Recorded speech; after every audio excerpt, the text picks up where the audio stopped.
আসসালামু আলাইকুম। প্রিয় দেশবাসী, দেশে এবং প্রবাসে যে যেখানে আছেন সকলকে চ্যানেল বিজেপির পক্ষ থেকে স্বাগতম জানাচ্ছি।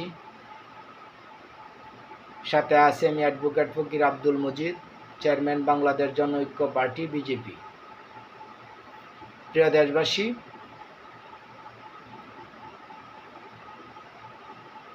আজকে একটি গুরুত্বপূর্ণ রাজনৈতিক ইস্যু নিয়ে আপনাদের সামনে আমি আমার ব্যক্তিগত মতামত ব্যক্ত করব। সেই বিষয়টি হলো অন্তর্বর্তীকালীন সরকার ব্যবস্থার পরবর্তী নির্বাচনের মাধ্যমে, অর্থাৎ আগামীতে কোন রাজনৈতিক দল, মত, পদ বা রাজনৈতিক গোষ্ঠীগুলি রাষ্ট্র ক্ষমতায় আসছেন, এই নিয়ে জনমনে পাড়া মহল্লা থেকে শুরু করে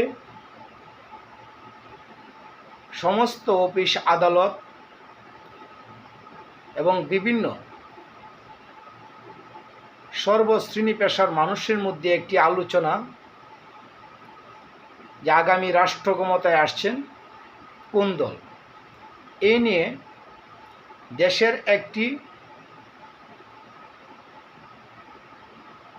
দেশের জনসংখ্যার একটি বৃহৎ অংশ বা একটি অংশ মনে করেন যে আগামী রাষ্ট্র ক্ষমতায় আসছেন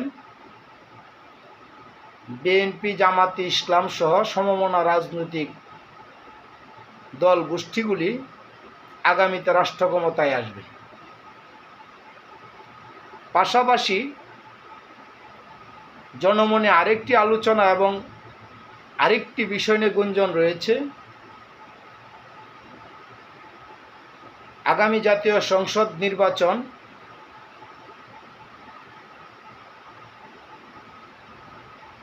যদি আওয়ামী লীগ নির্বাচনে আসেন তাহলে হিসাব নিকাশটা ভিন্ন হয়ে যেতে পারে। এই নিয়ে জনমনে বিস্তর আলোচনা, বিচার, বিশ্লেষণ, নানাভাবে তারা তাদের মতামত ব্যক্ত করছেন। আমি একজন রাজনৈতিক কর্মী হিসেবে আমি আমার ব্যক্তিগত মতামত আপনাদের সামনে ব্যক্ত করছি। আমি মনে করি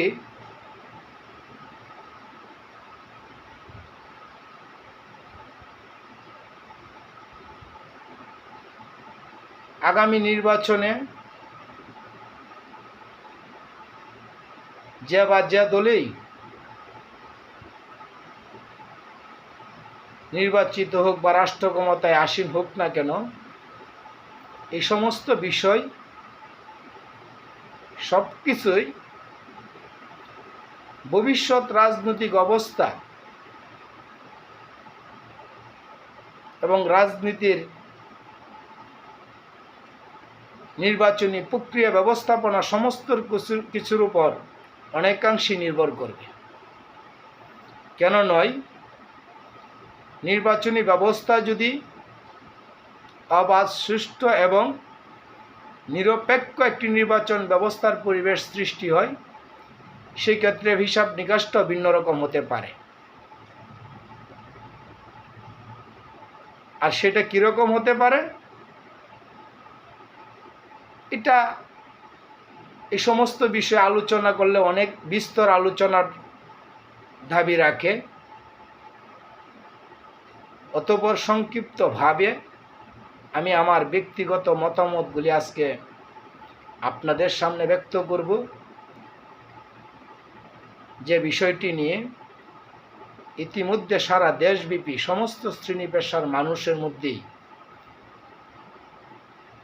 এক ধরনের গুঞ্জন, এক ধরনের কানাঘুষা, একটা আলোচনা চলমান রয়েছে।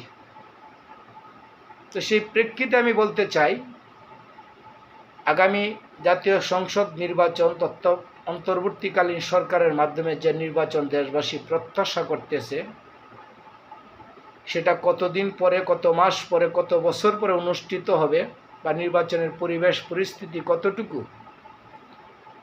নিরপেক্ষতার দাবি রাখবে, এই সমস্ত কিছুই সময়ের জন্য ছেড়ে দিলাম। কারণ এই সমস্ত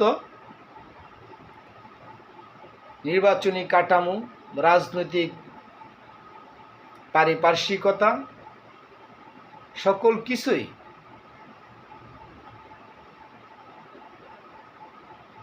একটি সময়ের উপর নির্ভর করবে। আমি প্রত্যাশা করব আগামী নির্বাচনটি গণমানুষের ভোটের অধিকার প্রতিষ্ঠা হবে, সমস্ত রাজনৈতিক দল মতের অংশগ্রহণের মাধ্যমে একটি গণতান্ত্রিক নির্বাচনী প্রক্রিয়ার মাধ্যমে আগামী জাতীয় সংসদ নির্বাচনের মাধ্যমে একটি সরকার কাঠামো গড়ে উঠবে। এমনটা একজন রাজনৈতিক কর্মী হিসেবে, এই দেশের নাগরিক হিসেবে, আপাময় সাধারণ মানুষ যেরকমটি ভাবনা করে, প্রত্যাশা করে, আমিও তার ব্যতিক্রম নই। আমরাও সেই প্রত্যাশা করি। বাংলাদেশ জনঐক্য পার্টি বিজেপির পক্ষ থেকে এমনটাই দাবি রাখি এবং প্রত্যাশা রাখি যে আগামী জাতীয় সংসদ নির্বাচনটি হবে একটি গ্রহণযোগ্য, অবাধ, সুষ্ঠু এবং নিরপেক্ষ গণতান্ত্রিক প্রক্রিয়ার মাধ্যমে জনবান্ধব নেতৃত্বের মাধ্যমে আগামী সরকার ব্যবস্থা গড়ে উঠবে। তো প্রিয় দেশবাসী, প্রারম্ভে বলে রাখতে চাই যে আগামী রাষ্ট্র ব্যবস্থায় কোন রাজনৈতিক দল, মত, গোষ্ঠীগুলি রাষ্ট্র ক্ষমতায় আসছে এটা বলা অতীব জটিল এবং দুরূহ। অতঃপর এ নিয়ে সর্বশ্রেণী পেশার মানুষের মধ্যে এক ধরনের কৌতূহল রয়েছে, আলোচনা চলমান রয়েছে। আমি একজন রাজনৈতিক কর্মী হিসেবে তেমনিভাবে আমারও ব্যক্তিগত মতামত এবং নিজস্ব ভাবনা থেকে এবং আমার রাজনৈতিক দল ভাবনা থেকে আমি আমার ব্যক্তিগত একটি মতামত আপনাদের সামনে ব্যক্ত করতে যাচ্ছি। আমি মনে করি আগামী জাতীয় সংসদ নির্বাচনে আওয়ামী লীগ এবং বিএনপি, বিশেষ করে এই দুটি রাজনৈতিক দলের কথা এই জন্যই বলতে হয়, অপ্রিয় হলেও সত্য, 18 কোটির জনগোষ্ঠীর এই বাংলাদেশের সিংহভাগ মানুষ এই দুটি রাজনৈতিক দল মতের সাথে সম্পৃক্ত বিদায় এই দুটি বৃহৎ রাজনৈতিক দল মতকে উপেক্ষা করার কোনো সুযোগ আছে বলে আমি একজন রাজনৈতিক কর্মী হিসেবে মনে করি না। আজকে চলমান রাজনৈতিক পরিবেশ পরিস্থিতিতে মানুষের ভাবনায় বিক্ষিপ্তভাবে ভিন্ন ভিন্ন ভাবনা জাগরণ ঘটেছে, সেটা সময়ের দাবি রাখে, এটাও অমূলক নয়। অতঃপর ভবিষ্যতে রাজনৈতিক ভাবনা বা নির্বাচনী প্রক্রিয়া কি হবে, এই সমস্ত রাজনৈতিক দলগুলি বা সমস্ত রাজনৈতিক দলগুলি নির্বাচনমুখী হবে কি না, এটাও ভবিষ্যতের জন্য প্রশ্ন রাখা যায়। অতএব সম্ভাব্য ভাবনা থেকে আমি আমার ব্যক্তিগত ভাবনাগুলি আপনাদের সামনে শেয়ার করছি। ধরুন আগামী জাতীয় সংসদ নির্বাচনে যদি আওয়ামী লীগ নির্বাচনে অংশগ্রহণ না করেন তাহলে এক ধরনের প্রক্রিয়া, আর যদি আওয়ামী লীগ নির্বাচনে অংশগ্রহণ করেন তাহলে বিষয়টি ভিন্ন রকম। কেন নয়? আওয়ামী লীগও একটি বৃহৎ রাজনৈতিক দলগোষ্ঠী, তেমনিভাবে বাংলাদেশ জাতীয়তাবাদী দল বিএনপিও একটি বৃহৎ রাজনৈতিক দলগোষ্ঠী। সাপোজ যদি আওয়ামী লীগ নির্বাচনে অংশগ্রহণ না করেন, সেই ক্ষেত্রে নির্বাচন ব্যবস্থাটা কেমন হইতে পারে? কারা রাষ্ট্র ক্ষমতায় আসছেন, কারাই অপোজিশনে আসছেন, নানাবিধি হিসাব নিকাশ বিভিন্ন সময় উপযোগী একটি হিসাব নিকাশ এসে হয়তো বা দাঁড়াবে। সেটা এরকম হতে পারে যদি আওয়ামী লীগ নির্বাচনে না আসেন, সেই ক্ষেত্রে হয়তোবা এরকম হতে পারে বিএনপি এবং সমমনা কিছু রাজনৈতিক দল গোষ্ঠী একত্রিতভাবে তথা জোটবদ্ধভাবে তারা নির্বাচনে অংশগ্রহণ করতে পারেন এবং দ্বিতীয় শক্তির যে সমস্ত রাজনৈতিক দল গোষ্ঠীগুলি আছেন তাদের অধিকাংশই, বিশেষ করে জামাতে ইসলাম সহ জামাতে ইসলামের সমমনা যে সমস্ত রাজনৈতিক দল মতাদর্শীগুলি রয়েছেন, ওনাদের মধ্যে এরকম একটি পরিকল্পনা হতে পারে যে তারা অপোজিশনের অবস্থানে অবতীর্ণ হতে পারেন, বিএনপি তথা কতিপয় রাজনৈতিক দল গোষ্ঠীগুলি সরকার ফর্ম করতে পারেন। কারণ আওয়ামী লীগ যদি নির্বাচনে না আসেন, সেই ক্ষেত্রে হিসাব নিকাশটা হয়ে যাবে বিগত 15 বৎসরে আওয়ামী লীগ এবং জাতীয় পার্টি যেভাবে নিজেদের মধ্যে একটি সমন্বয় করে ভাগাভাগি করে তথা সর্বশেষ 2024 সালের নির্বাচনে মাত্র 7টি আসন পাওয়া সত্ত্বেও জাতীয় পার্টিকেই অপোজিশন তথা বিরোধী দল হিসেবে তথাকথিত ভোটারবিহীন একটি সরকার ব্যবস্থা গড়েছিল। আমি এই কথা বলতে চাই না, আমি মনে করি যে আগামী নির্বাচনটা একটা অবাধ, সুষ্ঠু এবং একটি গ্রহণযোগ্য ভোটাধিকারের মাধ্যমে একটি নির্বাচিত প্রতিনিধির মাধ্যমে আগামী সংসদ তথা পার্লামেন্ট সরকার ব্যবস্থা প্রতিষ্ঠা হবে, এই প্রত্যাশা রাখি। অতএব আওয়ামী লীগ যদি নির্বাচনে না আসেন, সেই ক্ষেত্রে বিএনপি এবং কতিপয় রাজনৈতিক সমমনা দলগুলি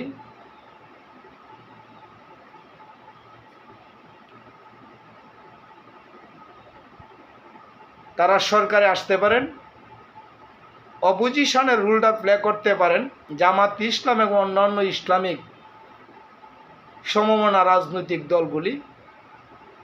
সেই ক্ষেত্রে বিএনপি সরকার ফর্ম করলে বিএনপি থেকে প্রাইম মিনিস্টার এবং ক্যাবিনেটের সিংহভাগ তারা হস্তগত করবেন, অপোজিটে জামাতে ইসলাম বিরোধী দলের রোল প্লে করতে পারেন এবং অন্যান্য রাজনৈতিক সমমনা গোষ্ঠীগুলির সমন্বয়ে তারা বিরোধী দল ফর্ম করতে পারেন বলে ধারণা করা যায়। কিন্তু অ্যাকচুয়াল বলার কোনো সুযোগ নেই। রাজনৈতিক প্ল্যাটফর্ম 24 ঘন্টা, 7 দিন, 30 দিন কখন কি হয় বলা দুষ্কর। তবে আমি একজন রাজনৈতিক কর্মী হিসেবে আমি মনে করি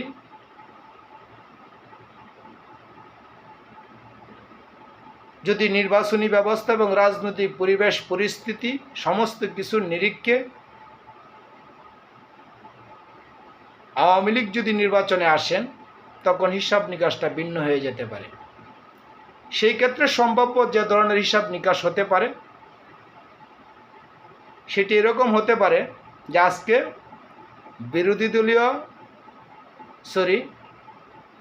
বিএনপি, জামাত এবং অন্যান্য ইসলামিক সমমনা রাজনৈতিক দলগুলি এবং এর বাহিরে অন্যান্য যে সমস্ত রাজনৈতিক দল মতগুলি দীর্ঘদিন যাবৎ তথা 15 বৎসর 15.5 বৎসর যাবৎ আওয়ামী দুঃশাসনের বিরুদ্ধে ঐক্যবদ্ধভাবে তারা আন্দোলন সংগ্রামে ছিলেন, তখন তারা একটি প্ল্যাটফর্মে এসে যেতে পারে। আর এমনটি যদি হয়, সেই ক্ষেত্রে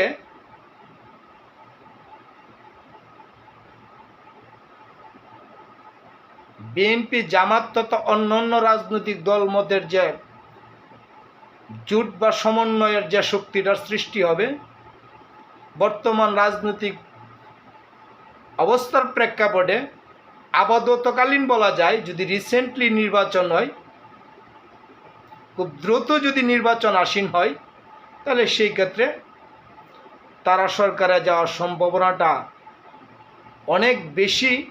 এরকমটা সর্বশ্রেণী পেশার মানুষের মধ্যে আপাততকালীন একটি ভাবনার তীব্র একটি জায়গা, তীব্র একটি ভাবনা এভাবে চলমান। আমিও মনে করি তার ব্যতিক্রম নয়। কিন্তু সময় পরিবর্তনে, আবার রাজনীতির প্ল্যাটফর্ম, প্রেক্ষাপট পরিবর্তনে অনেক কিছুই পরিবর্তন হতে পারে, যা সকলেরই অজানা। তো সম্ভাব্য ভাবনা থেকে মূলত এই কথাগুলি বলা। কেন নয়, আওয়ামী লীগকে বা বিএনপিকে কোনো অবস্থায় অবজ্ঞা করার সুযোগ নেই। আজকে আলোচনা সাপেক্ষে একজন রাজনৈতিক কর্মী হিসেবে, একটা রাজনৈতিক দলের কর্মী হিসেবে আমি আমার মতো করে, আমি আমার ভাবনা থেকে, আমার মূল্যায়ন থেকে আমি মনে করি, যদি আওয়ামী লীগ এবং বিএনপি দুটি বৃহৎ রাজনৈতিক দল সংগঠন নির্বাচন মুখোমুখি হয়, আর সেই নির্বাচন যদি অবাধ, সুষ্ঠু, নিরপেক্ষ হয়, সেক্ষেত্রে নির্বাচনটি অত্যন্ত একটি হার্ড নির্বাচন হওয়ার সম্ভাবনা রয়েছে। সেই ক্ষেত্রে বর্তমান অন্তর্বর্তীকালীন সরকারের কর্মকাণ্ড জনমানুষ, সাধারণ মানুষের সন্তুষ্টি অসন্তুষ্টি এবং যারা সম্ভাব্য আপকামিং রাষ্ট্র ক্ষমতায় আসছে ভাব, তাদের কর্মকাণ্ডের উপরও জনমনে একটি প্রভাব ফেলতে পারে বলে আমি মনে করি। কারণ আওয়ামী লীগকে কোনো অবস্থায় কাডো করার কোনো সুযোগ আছে বলে আমি একজন রাজনৈতিক কর্মী হিসেবে মনে করি না। এটা আমার একান্ত নিজস্ব ভাবনা, ব্যক্তিগত ভাবনা। আপনারা যারাই শুনছেন বা যারাই আমার আলোচনাটা শুনবেন, এটা আপনাদের ব্যক্তিগত ভাবনা, আপনাদের ব্যক্তিগত চিন্তার জায়গা থাকতে পারে। আর আমি যা ভাবছি তাই অ্যাকচুয়াল এরকমটিও নয়, সমস্ত কিছুই সম্ভাব্য।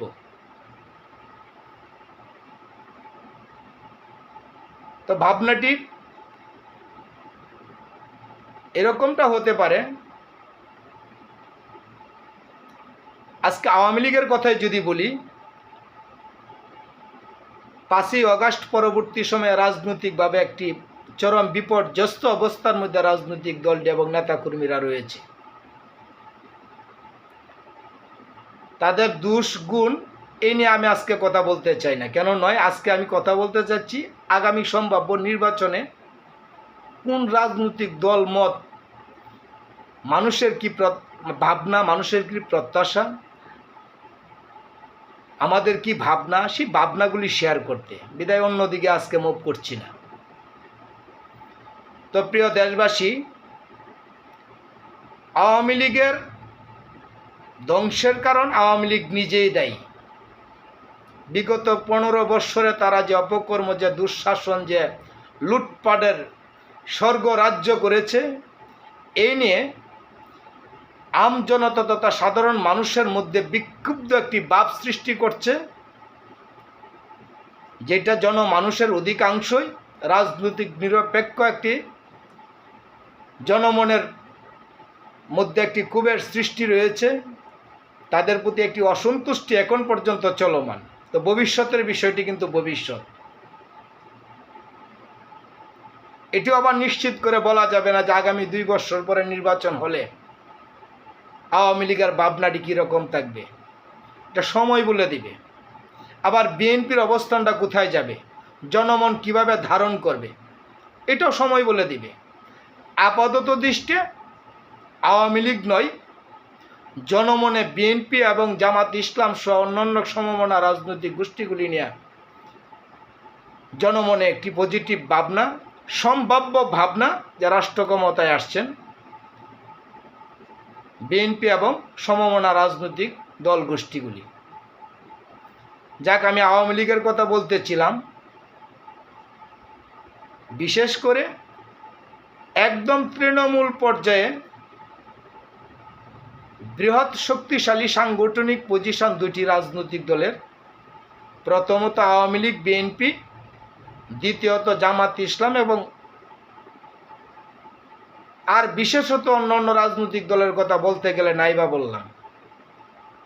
সেই অর্থে বাকিদের পজিশন আরও নমনীয়। যদিও অনেক উদীয়মান রাজনৈতিক দল শক্তিগুলি তারা তাদের কর্মপ্রচেষ্টা এবং রাজনৈতিক তৎপরতা চালিয়ে যাচ্ছে, ভবিষ্যতে তারা তাদের অবস্থান কোথায় নিয়ে দাঁড় করায়, জনমানুষ কিভাবে তাদেরকে রিসিভ করেন, এই সমস্ত কিছু সময়ের ভাবনা। আপাতত দৃষ্টিতে আজকে যখন আপনাদের সাথে কথা বলছি, আমি আমার ভাবনা থেকে বলছি, আর আমার এই ভাবনার সাথে আপনারা একমত দ্বিমত প্রত্যেকেরই নিজস্ব মতামত থাকতেই পারে, ওইটাই চূড়ান্ত ভাবনা, এরকম বলার কোনো সুযোগ নেই। তো ধরুন, যদি আওয়ামী লীগ নির্বাচনে না আসেন, সেই ক্ষেত্রে বিএনপি এবং কতিপয় রাজনৈতিক দলমতের সমন্বয়ে তারা সরকার ফর্ম করতে পারেন। জামাত ইসলাম এবং অন্যান্য রাজনৈতিক ইসলামিক দল মতাদর্শীগুলি বিরোধী দলের রোল প্লে করতে পারেন। এটি সম্ভাব্য ভাবনা এবং ধারণা। তা আমি আমার ব্যক্তিগত ভাবনা থেকে, চিন্তা থেকে, একজন রাজনৈতিক কর্মী হিসেবে আমি আমার চিন্তার জায়গাগুলি, ভাবনার জায়গাগুলি আপনাদের সাথে জাস্ট শেয়ার করছি। আবার এরকমটা হতে পারে, যদি আওয়ামী লীগ নির্বাচনে আসেন, সেই ক্ষেত্রে হিসাব নিকাশটা ভিন্ন হয়ে যেতে পারে বা ভিন্ন হয়ে যাবে। তখন আজকে যাদেরকে বিরোধী দল ভাবতেছি বা বিরোধী রাজনৈতিক দল গোষ্ঠী বলে মনে করছি, তখন বিষয়টা এরকম না হয়ে সমন্বিত হয়ে যেতে পারে। সেই ক্ষেত্রেও বর্তমান সিচুয়েশন ডিমান্ড করে বিএনপি এবং জামাত জোট মতগুলি এগিয়ে থাকবে।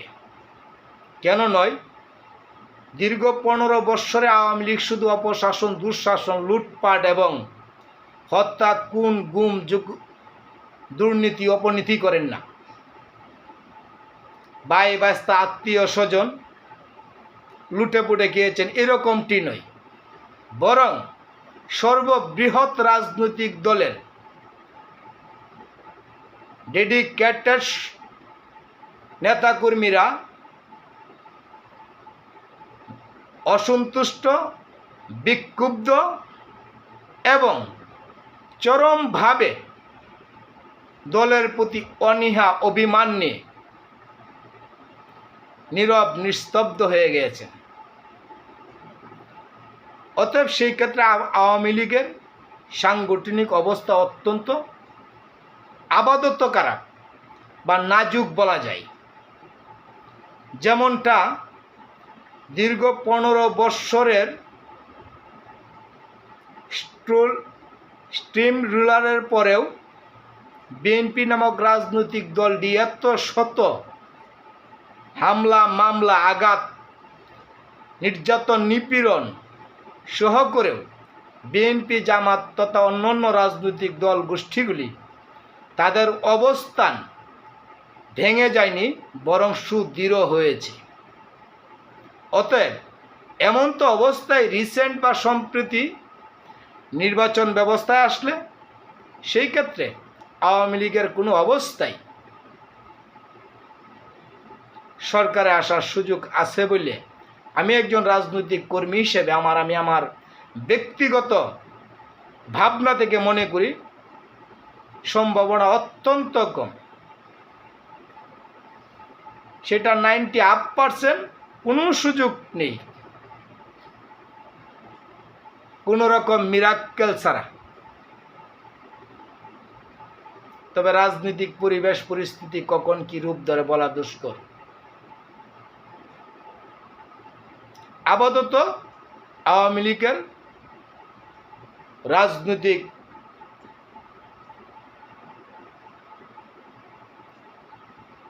দুরবস্থা এবং দীর্ঘদিনের আওয়ামী মনা লাখো লাখো কর্মীদের নিস্তব্ধতা, অভিমান কেন নয়, 15 বৎসর আওয়ামী সাংগঠনিক আওয়ামী লীগের রুলস আমি একজন রাজনৈতিক কর্মী হিসেবে মনে করি সেটা তাদের মাঠে ছিল না। তারা ব্যক্তিগত, পারিবারিক, আত্মীয়করণ, দলীয়করণ, আমলাতান্ত্রিকরণ যাই বলি না কেন, অল ওভার স্বৈরতান্ত্রিক শাসন ব্যবস্থায় নিজের দলকেও তারা ক্ষতিগ্রস্ত করেছে বলে আমি মনে করি।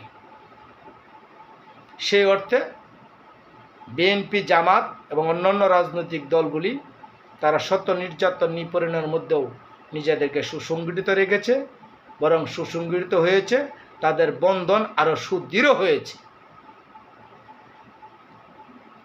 অতএব আমার ভাবনা, আগামী জাতীয় সংসদ নির্বাচন দুরকম হতে পারে। যদি আওয়ামী লীগ নির্বাচনে আসেন, স্বভাবতই তারা বিরোধী দল ফর্ম করবেন। আমি মনে করি এটা আমার নিজস্ব ভাবনা।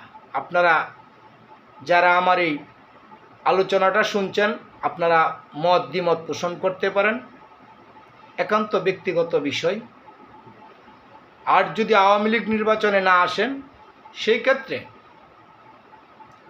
বিএনপি এবং কতিপয় রাজনৈতিক সমর্থিত বা সমমনা রাজনৈতিক দলমতগুলি এক অংশ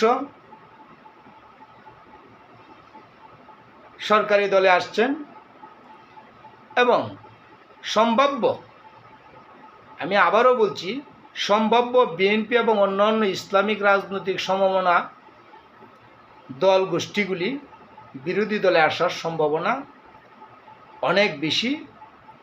আপাতত দৃষ্টি এরকম একটি ভাবনাই জনমনে কাজ করছে। ভবিষ্যৎ কি হয় আমরা জানি না। ভবিষ্যতের সমস্ত কিছু ভবিষ্যতের উপরে রেখে দিলাম। অতঃপর একজন রাজনৈতিক কর্মী হিসেবে বাংলাদেশ জনঐক্য পার্টি বিজেপির পক্ষ থেকে প্রত্যাশা করব, সময়ান্তে যখনই নির্বাচন অনুষ্ঠিত হোক না কেন, যেন একটি অবাধ, সুষ্ঠু, নিরপেক্ষ এবং গণতান্ত্রিক প্রক্রিয়ায় ভোটাধিকার প্রয়োগের মাধ্যমে একটি সুন্দর রাষ্ট্র নির্বাচনী ব্যবস্থা গড়ে ওঠে এবং রাষ্ট্রীয় কাঠামো গড়ে ওঠে, সেই প্রত্যাশায় রাখব। আবারও হয়তো সময়ে এই সমস্ত বিষয় নিয়েই আপনাদের সাথে পরবর্তীতে আরও আলোচনা হবে, কথা হবে। আপনারা আপনাদের ব্যক্তিগত মতামতের, আপনাদের সকলের ব্যক্তিগত মতামতের প্রতি শ্রদ্ধা রেখে আমি আমার ব্যক্তিগত মতামত আপনাদের সামনে উপস্থাপন করলাম। সকলেই ভালো থাকবেন সেই প্রত্যাশাই করি। সৃষ্টিকর্তা সর্বশক্তিমান সকলেরই মঙ্গল করুক। জয় হোক বাংলার, জয় হোক জনতার।